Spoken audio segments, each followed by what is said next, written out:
ગીર સોમનાથની વાત કરીએ તો ગીર સોમનાથ જિલ્લામાં પાણીના પોકાર વચ્ચે નર્મદા લાઇનમાંથી પાણી ચોરતા ઈસમો પર ગીર સોમનાથ જિલ્લા કલેક્ટર દ્વારા તવાઈ બોલાઈ છે। જી હા, ગીર સોમનાથ જિલ્લાના 41 ગામોની અંદર પાણીનો પોકાર ઉઠ્યો છે। ટેન્કરો દ્વારા પાણી વિતરણ કરવામાં આવે છે, ત્યારે જે નર્મદા લાઇન છે તેની અંદરથી અપૂરતું પાણી મળતું હોવાની ફરિયાદ ઉઠતા ગીર સોમનાથ જિલ્લા કલેક્ટર ડીડી જાડેજા દ્વારા સોનારિયાથી લઈને પ્રશ્નાવાડા સુધી આવેલી મુખ્ય લાઇન અને પ્રશ્નાવાડાથી ધામણેજ સુધી જઈ રહેલી લાઇન પર ભૂતિયા કનેક્શનનો ઉપર ચેકિંગ હાથ ધરવામાં આવ્યું છે અને આ અંગે કાયદેસરની કાર્યવાહી હાથ ધરાઈ છે।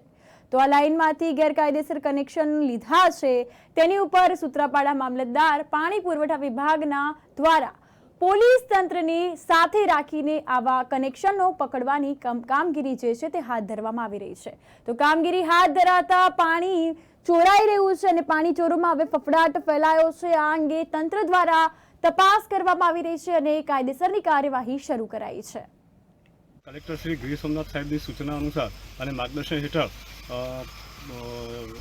સોનારિયાથી બાજુ પ્રશ્નાવાડા સુધી જતી નર્મદાની પાઇપલાઇનમાંથી પાણીની ચોરી થતી હોવાનું ધ્યાને આવેલું છે।